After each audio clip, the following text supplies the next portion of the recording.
Saudara-saudara sekalian, apa yang harus kita lakukan di bulan Muharram? Yang pertama, niat puasa. Berpuasa di bulan Muharram itu dapat menghapuskan dosa-dosa setahun. Macam mana niatnya? Lafal niatnya, nawaitu shauma wadin min muharramin sunnatan lillahi ta'ala. Sengaja aku berpuasa esok di bulan Muharram sunnat karena Allah. Ini berdasarkan sabda Rasulullah SAW daripada sahabat Abu Hurairah radhiyallahu an, bahwa Nabi bersabda, sholat yang paling utama selain sholat fardu ialah sholat larut malam, yakni sholat tahajud pada sepertiga malam yang akhir. Sholat tahajud itu bukan sholat tahunan, bukan bulanan, bukan mingguan. Sholat tahajud adalah setiap malam. Yang paling afdal masuk waktunya pada sepertiga malam yang akhir. Itulah waktu sahur. Orang-orang yang beriman maka dia bangun untuk mengerjakan sholat tahajud. Itulah sholat sunat yang paling afdal dibandingkan sholat-sholat yang lain. Ya kalau qobliyah ba'diyah itu memang rawatibnya kena buat, tapi kalau dibandingkan dengan sholat-sholat sunat yang lain, yang terutama, yang paling afdal, yang paling tinggi nilainya adalah sholat tahajud. Dan puasa yang paling utama selain puasa Ramadan ialah puasa di bulan Muharram. Ini hadis riwayat Al-Imam Muslim. Jadi bagaimana pelaksanaannya? Sepanjang bulan Muharram dan kita puasa ikut situasi keadaan ke lapangan seseorang. Katalah kalau hari Sabtu ini masuk 1 Muharram, kebetulan ada undangan, besoknya juga ada undangan walimatul urus hari Ahad, kita tak puasa kan? Sebab puasa ini sunat, sedangkan hadir di majlis walimatul urus itu undangan fardu kifayah. Jadi kita terus puasa dulu, puasa saja pada hari Seninnya. Memang hari Senin itu sunat berpuasa kan, maka kita niat puasa Muharram, besar pahalanya. Yalah kalau kita misalnya ada undangan ataupun hal-hal yang lain, maka jangan puasa dulu. Itu pun harus berpuasa tanpa menyusahkan siapa-siapa, ya, dan tanpa dipamerkan kepada orang lain.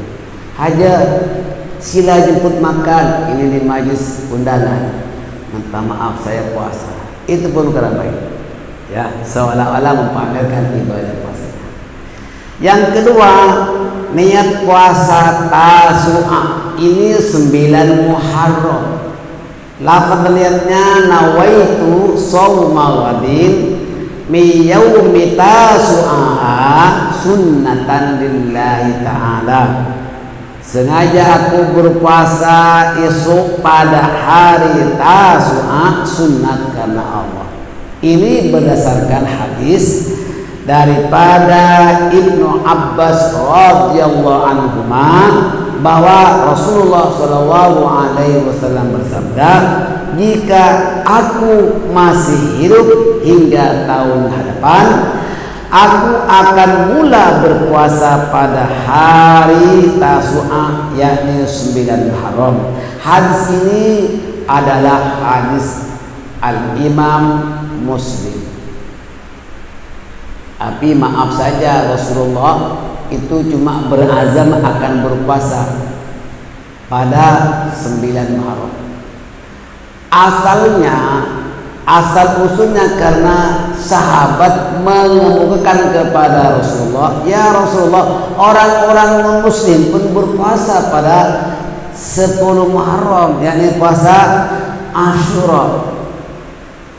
Ya memang sebab hari Asyura itu adalah merupakan hari raya para nabi-nabi sebelum Adam, yakni kejayaan mereka.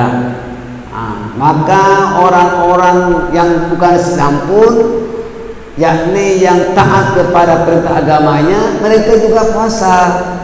Maka baginda Rasul mengatakan, kalau demikian, supaya membedakan puasa orang Islam dengan orang-orang non-Muslim, puasa saja nanti bermula pada 9 Muharram, baru puasa 10 Muharram. Artinya apa? Ini untuk membedakan saja. Sekiranya orang itu tak puasa hari Rasulullah, tak mengapa. Ini coba membedakan, yakni sunat juga, karena Nabi pun berazam akan berpuasa, tapi Rasulullah SAW tidak sampai ke tahun berikutnya. Jadi baginda tak pernah puasa, cuma perintah. Jadi ibu-ibu bapak sekalian jangan salah paham, utamakan puasa Asyura dibandingkan Tasu'a. Kalau puasa Tasu'a diikuti dengan Asyura baru betul. Jangan kita puasa Tasu'a, Asyura tak puasa. Sebab tujuan utamanya adalah puasa Asyura. Ini untuk membedakan ibaratnya orang Islam dengan orang-orang non-Muslim. Jadi kalau kita puasa dua-dua bagus, tapi umpama kita mau puasa Tasu'a mesti diikuti dengan Asyura. Kalau tak puasa Tasu'a tak apa-apa, yang penting puasa Asyura. Nah, puasa Asyura diterangkan lafaznya, nawaitu shauma ghadin min yaumi Asyura sunnatan lillahi ta'ala. Sengaja aku puasa esok pada hari Asyura, sunat karena Allah. Ini berdasarkan hadis daripada sahabat Abu Qatadah radhiyallahu anhu bahwa Nabi ditanya berkenaan puasa Asyura, yakni 10 Muharram.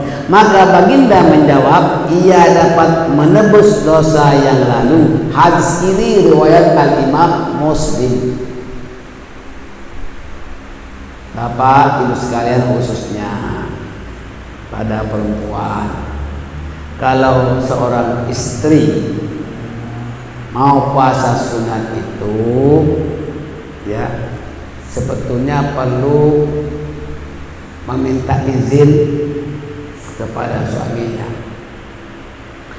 Kalau tak minta izin pun sekurang-kurangnya memberitahu bahwa dia besok akan puasa.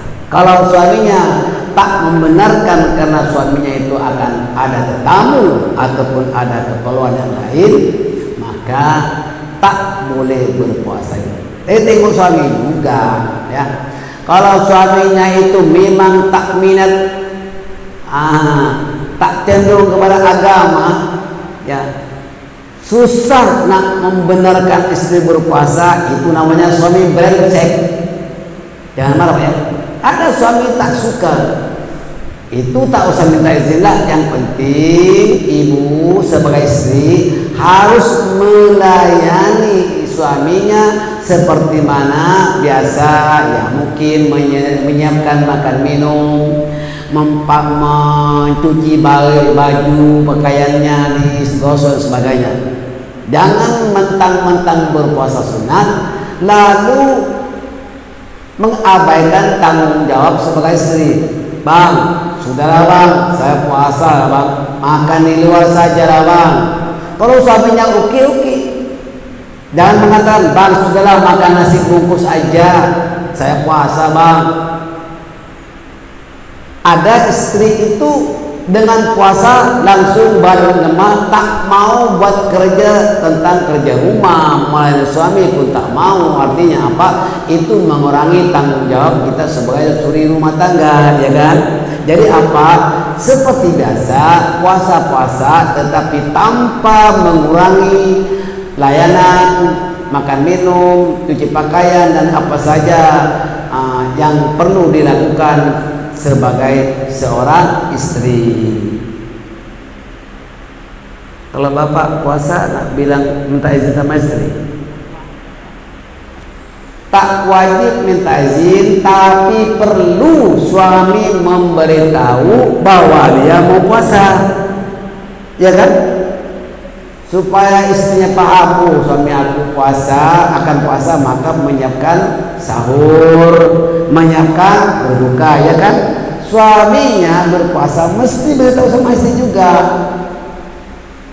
Dan istri yang melayani suaminya yang puasa, walaupun sunat, dapat pahala sebanyak pahala yang diraih oleh suaminya menyiapkan sahur dan menyiapkan berbuka puasa. Allahu Akbar. Cukup sampai di sini saja, mudah-mudahan ada manfaatnya.